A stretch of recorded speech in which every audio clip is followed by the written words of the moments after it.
laga yaabaa ninka Soomaaliyeed inuu caruuro u arko laakiin ninku gurigiisa markuu joogo waa ilmo weyn waa caruur halkan aad ku caruur ahaataa loogu talagalay sida daraadeed uu nabigu salawaatullaahi wa salaamu alayhi Aisha intay dabada u soo yara baxeen buu yiri inakeen baratanne waxaa inan yara waa la baratamay markaasay ka dheerays muddo la joogay maalin dambe oo dal safar la jeegay buu yiri Aisha maantana waa baratamayna inakeen waa yara marmarsato may waa baratamayna buu yiri ina dhaqaaji waa la baratamay markaan Aisha waa yara cuslaat oo ina tiirayda fududayd ma aha sidii hore way iska bedeshay dabeetana uu ka dheereeyay nabigu intuu ka dheereeyay buu waliba yiri tilka bitilka taati uu turbu nabigu yiri salawaatullaahi wa salaamu alayhi midkeen baa arki kari lahaa isagii haweenaydiisu intay dabada u yara baxaan inay baratamaan yani waxa laga yaabaa inay suurada ninka Soomaaliga agtiisa taala inay tahay ninnima la'aan ama waxaan yani dhaqan nin weyn u dhaqmo waa dhaqan nabi anigu waxaan ka warramay waxaan idin misaalka kama bixinayo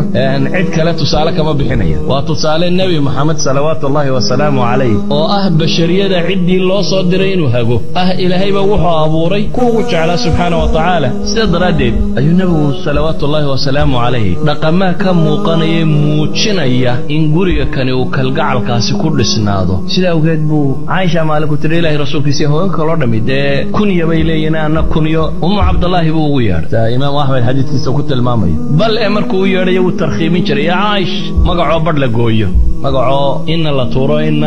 yani magacii haweentu aan la wada dhameyn nus yar inta la sheego inta kalena la iskaga tago kullu dalik waxay sheegaysaa luqadatan iyo qaabkan loo dhaqmayo inuu yahay qaab mashaacirta la ilaahay Aisha inan yara ay xabashida ciyaaraysa waxay tiri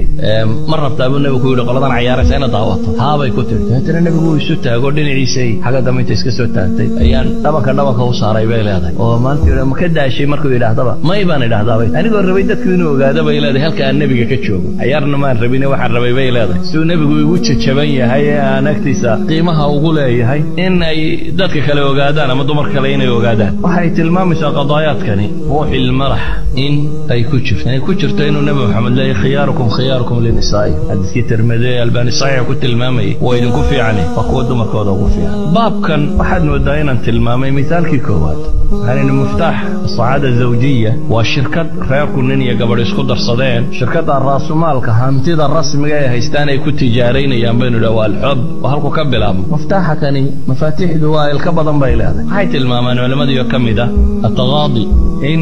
حساب تبضاني تزيد المسافات بعدا إن ليسوا دلقات وحيابا بدن إيش اللي قرقو تكالقع القوو بيرناضو وحانكو سوكوبي يوم قريقا مسلم كاي وقريق القعايل يسؤور فيو maan ku nool waa guri naxariis iyo muaamaladii fiicneed ee nusuusta quraanka iyo xadiisku sheegaysa ihsaan iyo isaar iyo wanaag oo soo dhan jira cadaalad iyo raxmo iyo waxa quraanku sheegayo dhan waayo waa meesha la rabo in lagu barbaariyo ubadka bulshada u soo kacaya oo ubadku inuu guriga ka yimaado isagoo yaqaana macna al-hub iyo dadka kalgacalka loo haynayo naxariista cadaaladda dhimirsanaanta afwiga tasaamuxa kullu dhalika nusuusta quraan ee tirada badan la sheegayso ee lagu yiri dadka kala kula dhaqan waxa awla u ah ugu horeeya inaad kula dhaqanto maxay taa nolosha wadaagtaa haweenna waxaan ku soo koobayaa iyada nabi Muhammad wuxuu yiri salawaatullaahi wa salaamu alayhi gabadh baa u timid dabeetana danay lahayd baa ay ka wareysatay markay dhameysatay wuxuu ku yiri nin ma leedahay haabay saysku tihiin buu yiri arrinkiisa saata waxaanu taag waaye mooyaane wuxuu u baahay uma meel yeela baylaad yani wax kasta in raali galiyaan isku daya wuxuu nabigu yiri ku dadaal isaga janniya naartaadii buu nabigu yiri idan haweenayda ninka waxa caanka ah atakabbur bay dhahdaa iyo al-kibriya marka wuxuu isleeyahay armaad dad waxay yar samayso lagu yeesayo hoos u soo dhacday waa uqdatu naqs raga ku jirta bay dhahdaa cagsiga dumarka bay dhahaan waxa ka asala sulukiyaadka lagu yaqaan al-inaad madaxdaygo ninkan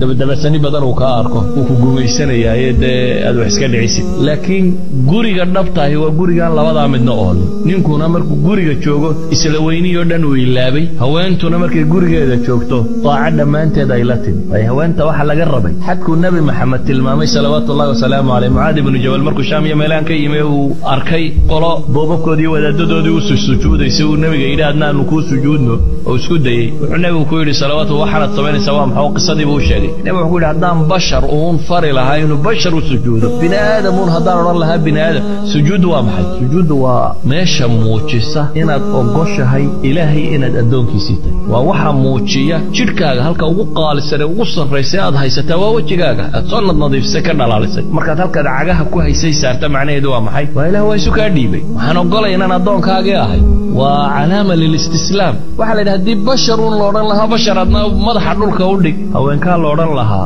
ragiina u sujuuda idan haweenayduna cinaadka ha iska dayso ninkuna takaburka ha iska daayo guriguna kalgacalkii maalintii arooska laga olololaahaa lagu dhisayey maalinta xabaasha la qabanayo inuu sidii u jiraabaa loo baahayey ma gaboobe ha gaboojinina wallahu aclam billahi tawfiiq